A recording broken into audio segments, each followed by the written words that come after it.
खुशामदीद दोस्तों, दुनिया के दो सबसे मशहूर और बड़े स्पोर्ट्स ब्रांड्स एडिडास और पूमा। आज हर जगह आप इनके शूज, कपड़े और स्पोर्ट्स एक्सेसरीज देख सकते हैं। मगर जो चीज बहुत कम लोग जानते हैं वो ये है कि ये दोनों ब्रांड्स एक ही शहर से निकले हैं, जर्मनी के छोटे से शहर हेर्ज़ोगेनारख से।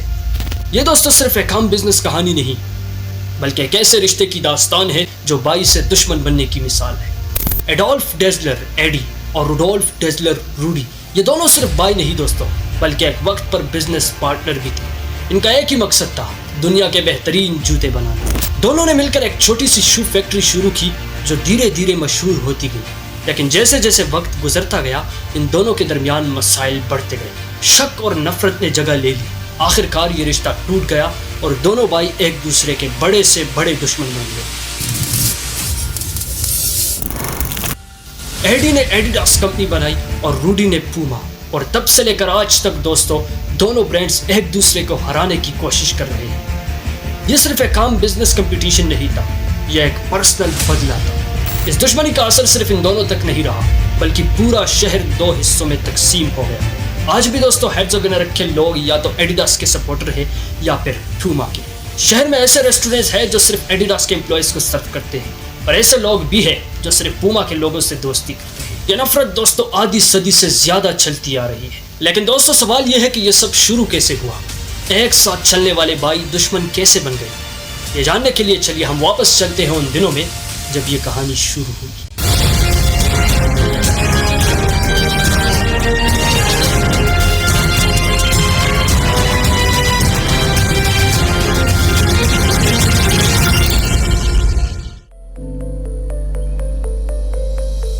नाइनटीन 1920s का जमाना, जर्मनी अभी वर्ल्ड वॉर 1 से निकल रहा था। आम लोगों के लिए वक्त मुश्किल था और गरीबी आम थी। इसी दौर में दोस्तों एक छोटी सी फैमिली हेर्ज़ोगेनारख नाम के शहर में रहती थी, डेज़लर खानदान। इस घराने के दो भाई थे, एडोल्फ डेज़लर एडी और रुडोल्फ डेज़लर रूडी। ये कोई अमीर घराना नहीं था दोस्तों।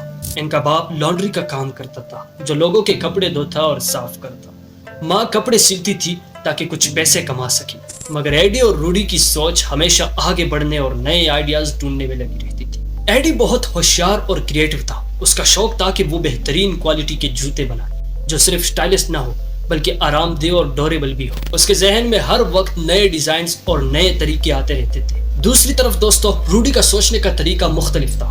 वो एक शातिर बिजनेसमैन था। उसे माल बेचना, लोगों को समझाना और नए कस्टमर्स लाना अच्छे से आता था। वो एडी की तरह शूज डिजाइन नहीं कर सकता था, मगर वो ये जानता था कि किस तरह लोगों को अपने प्रोडक्ट का दीवाना बनाया जाए। दोस्तों दोनों भाइयों ने अपनी स्किल्स को मिलाकर एक छोटी सी शू फैक्ट्री शुरू की, जिसे डेज़लर ब्रदर्स शू कंपनी का नाम दिया गया। एडी डिजाइन और क्वालिटी पर ध्यान देता, रूडी मार्केटिंग और सेल्स का जिम्मेदार था।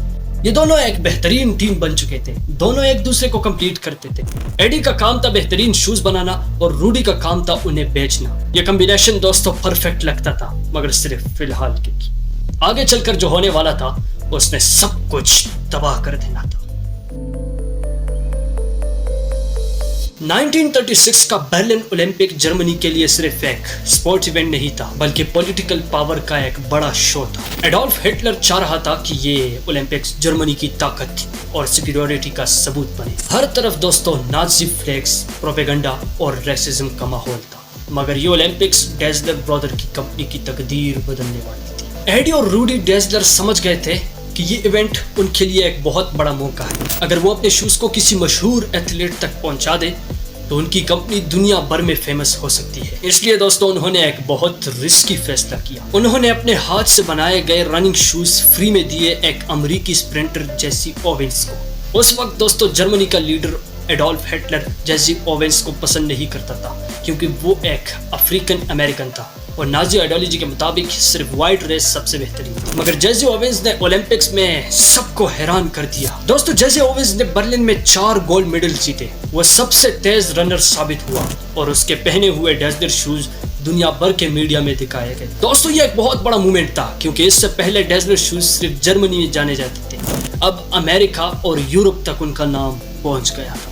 जेसी ओवेंस के इस परफॉर्मेंस के बाद डेज़लर ब्रदर्स शूज कंपनी का बिजनेस 4 गुना बढ़ गया। हर कोई ये शूज लेना चाहता था, क्योंकि ये वही शूज थे जो एक ओलंपिक चैंपियन ने पहने थे। लेकिन ये सिर्फ शुरुआत थी दोस्तों। जर्सी वुमेन्स की जीत डेजलर ब्रदर्स के लिए एक बहुत बड़ा सक्सेस थी, मगर इसी वक्त जर्मनी में पॉलिटिक्स और वार का माहौल बढ़ रहा था। नाजी पावर हर जगह अपनी पावर दिखा रही थी और डेजलर ब्रदर्स का भी इन पॉलिटिक्स से ताल्लुक बढ़ता जा रहा था। एडी सिर्फ अपनी शूज की कंपनी को बढ़ाना चाहता था, मगर रूडी पॉलिटिक्स और नाजी पार्टी के करीब होता जा रहा था। और दोस्तों, ये वो जगह थी जहां से इनके दरमियान असली दुश्मनी का आगाज होने वाला था।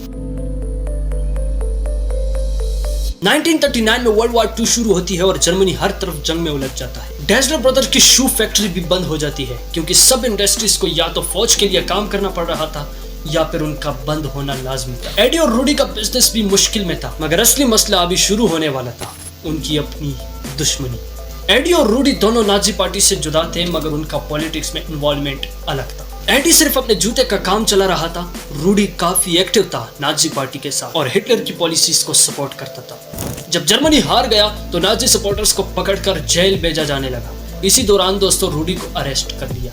रूडी का मानना था कि उसका अपना भाई एडी उसकी मुखबरी कर चुका है। उसे शक था कि एडी ने अलाइड फोर्सेस को इन्फॉर्म किया कि रूडी नाजी पार्टी का बड़ा सपोर्टर था और इसी वजह से उसे जेल भेजा गया। मगर असल हकीकत क्या थी दोस्तों? कोई नहीं जानता कि एडी ने वाकई मुखबरी की थी या नहीं, मगर ये शक रूडी के दिल में जहर बनकर बैठ गया। उसे लगा कि उसका भाई सिर्फ अपनी कंपनी को बचाने के लिए उसे दुश्मनों के हवाले कर चुका है। जेल से बाहर आने के बाद रूडी का सिर्फ एक ही मकसद था, एडी से बदला लेना। उसने फैसला किया कि वो एडी के साथ मिलकर काम नहीं करेगा, अब वो अपनी अलग कंपनी बनाएगा ताकि एडी का मुकाबला कर सके। 1948 में डेजलर ब्रदर्स का आखिरी ताल्लुक भी खत्म हो गया। एडी ने अपनी नई कंपनी का नाम रखा एडिडास, जो उसके नाम एडोल्फ डेजलर का शॉर्ट फॉर्म था। रूडी ने अपनी कंपनी का नाम रखा रूडा, जो उसके नाम रुडोल्फ डेजलर का शॉर्ट फॉर्म था। मगर जल्दी ही रूडा का नाम बदलकर पूमा रख दिया गया, जो ज्यादा कैची और पावरफुल लगता था। दोस्तों, ये सिर्फ एक आम बिजनेस ब्रेकअप नहीं था,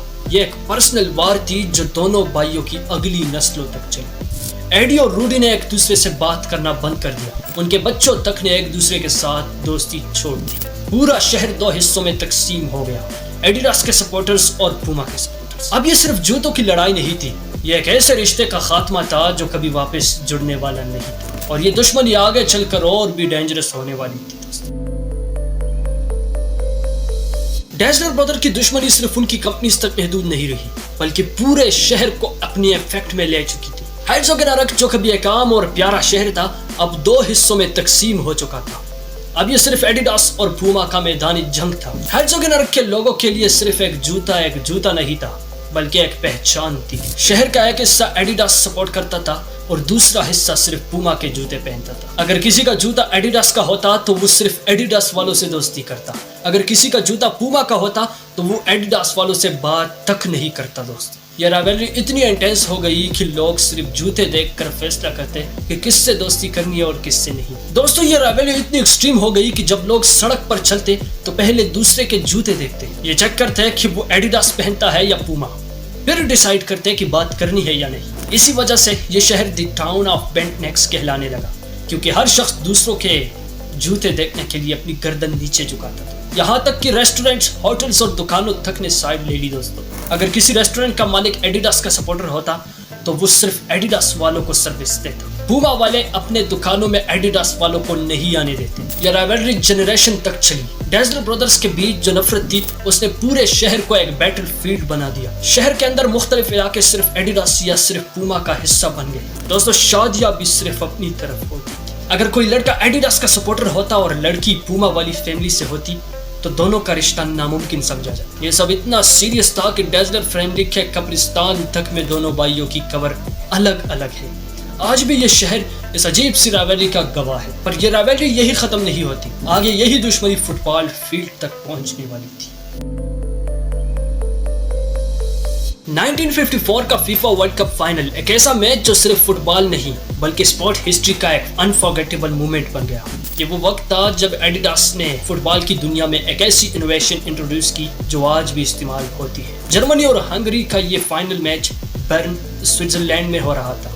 हंगरी उस वक्त की सबसे मजबूत टीम थी और किसी ने सोचा भी नहीं था कि जर्मनी जीत सकती है, मगर एडी डेजलर का एक छोटा सा इन्वेंशन जर्मनी को जीत दिलाने वाला था। एडी डेजलर ने एक नए तरीके के फुटबॉल बूट्स डिजाइन किए थे, स्क्रीविन स्टड्स वाले बूट्स। ये नए स्टड्स एडजस्ट किए जा सकते थे दोस्तों। जिससे प्लेयर्स किसी भी सरफेस पर अच्छा ग्रिप ले सकते थे। मैच के दिन बहुत ज्यादा बारिश हुई और फील्ड गीली हो गई, मगर एडिडास के नए बूट्स ने जर्मन प्लेयर्स को परफेक्ट बैलेंस दिया, जबकि हंगेरियन प्लेयर्स स्लिपरी ग्राउंड पर गिर रहे थे। जर्मनी ने 3-2 से ये मैच जीत लिया और इस मैच को मैरेकल ऑफ बेर्न कहा जाने लगा। इस जीत के बाद एडिडास का नाम जर्मनी तक महदूद नहीं रहा, बल्कि दुनिया भर में मशहूर हो गया। जर्मनी की पूरी फुटबॉल टीम एडिडास पहनती थी। स्पोर्ट्स ब्रांड की दुनिया में एडिडास नंबर 1 बन गया। हर जगह एडी डेज़लर का नाम एक जीनियस इन्वेंटर के तौर पर जाना गया, मगर ये सब रूडी के लिए एक बहुत बड़ा सेटबैक था। पूमा भी स्पोर्ट्स मार्केट में था, मगर एडिडास ने फुटबॉल दुनिया में जो रेवोल्यूशन ले आया था उसका मुकाबला करना मुश्किल हो गया। रूडी ने भी नए डिजाइन और टेक्नोलॉजी पर काम शुरू कर दिया, मगर अब एडिडास दुनिया भर में पहचाना जाने लगा था। इस जीत ने दोस्तों एडी और रूडी की राइवलरी और इंटेंस कर दी। रूडी को महसूस होने लगा कि एडी उससे बहुत आगे निकल गया है। इस वजह से पूमा ने भी नए नए तरीके ढूंढने शुरू किए एडिडास को हराने के लिए। और अब ये जंग सिर्फ फुटबॉल तक महदूद नहीं रहने वाली थी। आगे चलकर ये दुश्मनी दुनिया के सबसे मशहूर फुटबॉल प्लेयर को अपनी लपेट में ले लेगी। 1960s तक एडिडास और पूमा दोनों फुटबॉल के सबसे बड़े ब्रांड्स बन चुके थे। हर बड़ा प्लेयर इन्हीं के जूते पहनता था और हर बड़ा टूर्नामेंट इन्हीं ब्रांड्स का बैटलफील्ड बन चुका था। मगर 1970 का फीफा वर्ल्ड कप इन दोनों भाइयों की दुश्मनी को एक नए लेवल पर ले गया। दी पीली पैक्ट, जब दोनों भाइयों ने एक एग्रीमेंट किया। 1970 वर्ल्ड कप के वक्त एक चीज जो सबको पता थी, पेले दुनिया का सबसे बड़ा फुटबॉल प्लेयर है। पेले ब्राजील का सुपरस्टार था। उसकी पॉपुलैरिटी इतनी थी कि जो ब्रांड उससे स्पॉन्सर करेगा वो दुनिया भर में छा जाएगा। एडिडास और पूमा दोनों पेले को स्पॉन्सर करना चाहते थे, मगर एक मसला था। एडी और रूडी ने डिसाइड किया कि पेले को स्पॉन्सर करना दोनों के लिए डेंजरस हो सकता है। अगर एक ब्रांड पेले को स्पॉन्सर करेगा तो दूसरा कंपनी बहुत पीछे रह जाएगा। इस वजह से दोनों ने एक सीक्रेट एग्रीमेंट किया जो दी पीली पैक्ट कहलाया। इस पैक्ट के मुताबिक न एडिडास न पूमा कोई भी पेले को स्पॉन्सर नहीं करेगा। दोनों ने डिसाइड किया कि पेले को कम्प्लीटली इग्नोर किया जाएगा, यानी जो ब्रांड पेले को नहीं लेगा वो अपनी इज्जत बचाने के बराबर होगा। मगर दोस्तों यहीं पर रूडी ने धोखा दे दिया। रूडी ने सीक्रेटली पेले से कांटेक्ट किया और उसे पूमा के शूज पहनाने का ऑफर दिया, मगर उसने ये काम एक मास्टर प्लान के जरिए किया। 1970 वर्ल्ड कप का क्वार्टर फाइनल मैच स्टेडियम तमाशाइयों से खचाखच भरा हुआ था। मैच शुरू होने से पहले पेले ग्राउंड के बीच में बैठ उसने कैमरास के सामने अपने जूते के लेसेस बांधने का नाटक किया। हर कोई इसे देख रहा था और उसके जूते पर लिखा था पूमा। कैमरास ने ये मोमेंट कैप्चर कर लिया और पूरी दुनिया ने देखा कि पेले पूमा पहनता है। ये मोमेंट सिर्फ एक लेसेस बांधने का नाटक नहीं था, बल्कि एक मार्केटिंग स्टंट था जो दुनिया के सबसे चालाक बिजनेस टैक्टिक में से एक माना जाता है। पूमा का नाम फुटबॉल वर्ल्ड में और ज्यादा मशहूर हो गया। एडी गुस्से से पागल हो गया क्योंकि उसके साथ धोखा हो गया था। पीली पैक्ट सिर्फ एक झूठ था जो सिर्फ एडिडास को मिसगाइड करने के लिए बनाया गया था। रूडी ने एक बार फिर अपने भाई को हराया और यही वो वक्त था जब एडिडास और पूमा की राइवलरी अपनी इंतहा को पहुंच गई। एडिडास और पूमा की राइवलरी कभी खत्म नहीं हुई। एडोल्फ डेज़लर और रुडोल्फ डेज़लर ने कभी भी एक दूसरे को माफ नहीं किया। 1974 में एडोल्फ डेज़लर का इंतकाल हो गया, मगर जब उसकी मौत की खबर उसके भाई रुडोल्फ डेज़लर को मिली तो उसने एक बार भी अपने भाई की कब्र पर जाने का सोचा तक नहीं। कुछ अरसे बाद दोस्तों रुडोल्फ डेज़लर भी इस दुनिया से चला गया, मगर सबसे अजीब बात यह है कि दोनों भाइयों को एक ही कब्रिस्तान में दफनाया गया, मगर एक दूसरे से बिल्कुल दूर। एडी डेज़लर को कब्रिस्तान के एक साइड पर दफनाया गया, रूडी डेज़लर को कब्रिस्तान के दूसरे साइड पर दफनाया गया। यह इस बात का सबूत था कि मरने के बाद भी ये दोनों एक दूसरे से मिलना नहीं चाहते थे, यानी एक रिश्ता जो भाइयों का था वो आखिर तक सिर्फ एक नफरत का रिश्ता बना रहा। आज भी दोस्तों ये राइवलरी जिंदा है। आज भी दोस्तों एडिडास और पूमा दुनिया के सबसे मशहूर ब्रांड्स हैं, मगर हेर्ज़ोगेनारख का शहर अब भी दो हिस्सों में बटा हुआ है। आज भी अगर किसी को दूसरे ब्रांड्स का जूता पहनते देखा जाए तो लोग उसे अलग नजर से देखते हैं। अब आप बताएं दोस्तों कि आप किस साइड पे है, एडिडास या पूमा? ये सिर्फ एक ब्रांड का चॉइस नहीं, ये एक पूरी कहानी का हिस्सा बनने का फैसला है। क्या आप एडी डेज़लर की सोच को सपोर्ट करते हैं जो इनोवेशन और क्वालिटी पर फोकस करता था, या आप रूडी डेज़लर की मार्केटिंग जीनियस स्ट्रेटजीज के फैन हैं जो एक मास्टर बिजनेसमैन था? आपका जवाब क्या है, एडिडास या पूमा? दोस्तों आज के लिए बस इतना ही काफ़ी है। अगर आपको हमारी आज की वीडियो पसंद आई हो और कुछ नया सीखने को मिला हो तो वीडियो को लाइक ज़रूर कीजिए, और अगर मज़ीद इसी तरह की वीडियोस देखना चाहते हो तो अभी के अभी सब्सक्राइब कीजिए। ملتے ہیں نیکسٹ ویڈیو میں، تب تک کے لیے اپنا بہت سارا خیال رکھیں. اللہ حافظ.